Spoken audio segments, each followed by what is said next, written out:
Welcome to the LDS Mental Health Podcast. This is a podcast for faithful women who want healing in their relationships, guidance from God, and internal peace.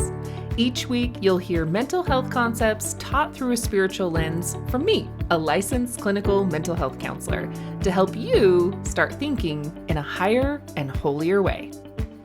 Welcome. On this episode, we will be discussing making and keeping friends as an adult.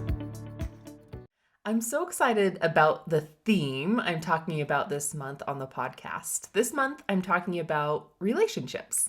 So last week, I talked about your covenant relationship with God. And this week, we're going to be talking about friendships. And then next week, we're going to be talking about dating your spouse. And then the final week of the month, I'm going to talk about setting and keeping boundaries. So be sure to hit that follow button on your podcast app so you don't miss any of the relationship episodes this month.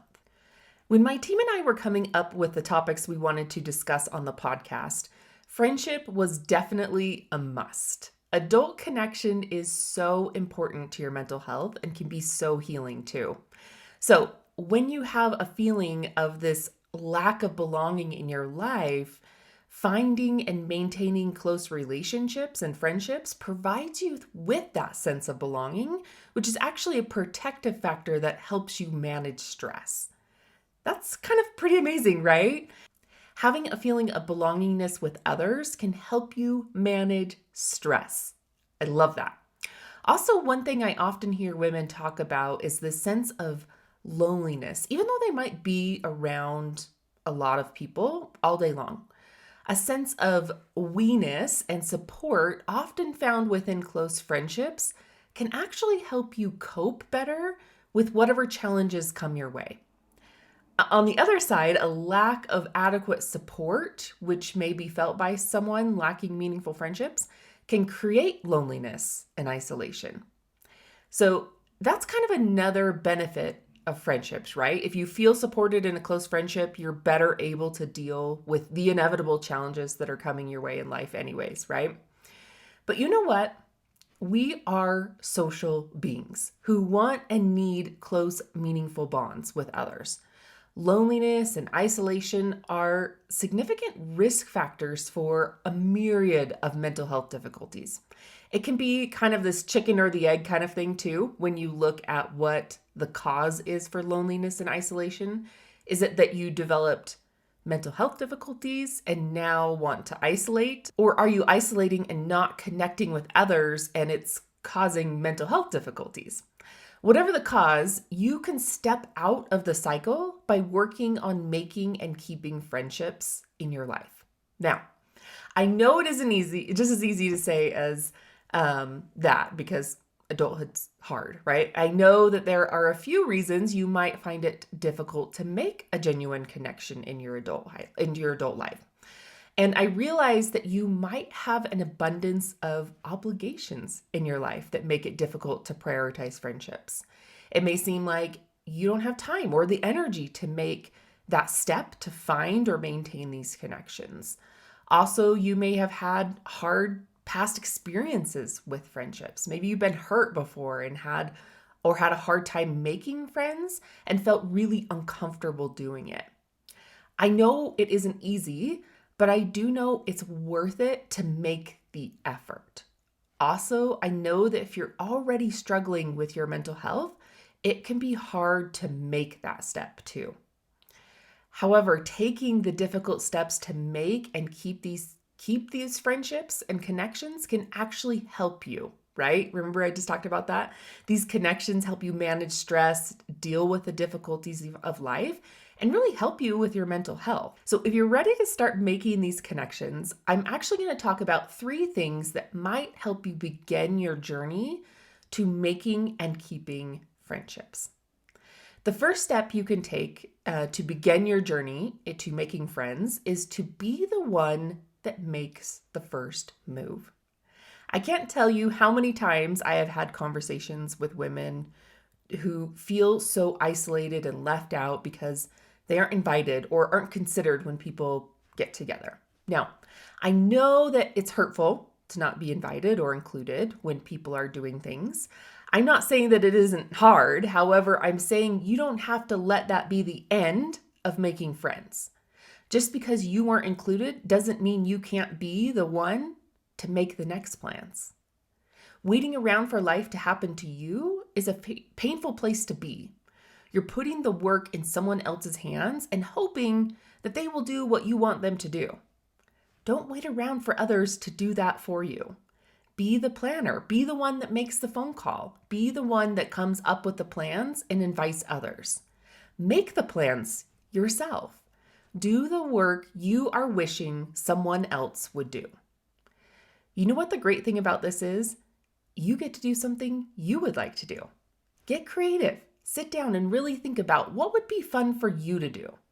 Now, everyone's going to be different. For some, you might like a bigger crowd of people or a lunch get together, or maybe you're a person that likes one-on-one conversations and really gets to know someone. Whatever you prefer, the great thing about making the plans is you can tailor fit what works for you. You don't have to wait for someone else to make the perfect plans for you. Now, this might take some time to really think about what you want, but if you've been wanting to go to a favorite things party, throw your own. If you've been wanting to play pickleball with someone, invite someone. If you love walking, ask someone to be your walking partner. If you love reading and studying the scriptures, invite some women to be on a Marco Polo discussion group with you. Really consider what you find connecting with someone. It doesn't have to look like something someone else is doing, but what's supportive to you? Then create it. Don't wait. Just jump in and do it yourself. Now, you might be wondering, where do I find these people to invite?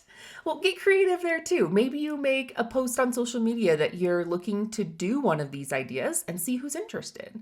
Maybe you sit by someone at church who you might think might be interested in something you are interested in and ask them to join you. Or maybe you ask your ministering sisters if they're interested or know of anyone who would be interested in your idea. Again, don't limit yourself to one thing. Get creative. Also, pray and ask God to help you find these people. He'll provide them, I'm sure of it. Just be the one that starts the action. Okay, now after you're making these plans and inviting people because you're now the instigator, right? The next step is to maintain these friendships, is actually to carve out the time for these connections. Time is hard to come by. I know for sure. So you need to really make friendships a priority and find the time to develop the friendships. Planning one outing isn't going to solidify a friendship. A great friendship takes time to develop, and you can't leave it to the quote unquote, if I have time category. If you found something you like doing, but maybe not the right people, then carve out more time to do it again. Invite different people. Or maybe you enjoyed yourself and the people. Make more plans. How are you going to keep this going in your life? If you don't carve out the time for the connection, you're going to be left with months flying by and nothing happening. Make developing these friendships a priority. Remember, these connections are valuable to your mental health, your stress management, and your ability to deal with challenges. So the investment you put into developing and maintaining friendships will be worth it. All right, now the third strategy in making and keeping friends is to embrace differences with understanding and curiosity, not a point of disconnection. I know that a lot of times the challenge is chalked up to the logistics involved in making time to maintain friendships, right? The practical reality of getting past this casual conversation to form this meaningful bond. But that isn't the real reason it's hard. One of the reasons it can be tough to make friends is because you might be evaluating each other on whether you're similar enough. You may be consciously and subconsciously sifting through potential friends based on something that makes you different. Maybe you're seeing this person has little kids and you don't have kids at all, so you're already checking this person off your list of potential friends. I get it though. You're looking for people you would get along with based on the fact that they're similar to you. Or maybe that you already have things in common that would be a good friendship, that would make a good friendship. You want to feel safe, supported, and protected from judgment when talking to another person. So you want to find someone who is just like you. You want this person to understand what you're experiencing. And you might think that when this friend does things very differently than you do, it might be difficult to maintain the friendship. However, this could be the complete opposite. Getting to know others that are different than you can be so helpful.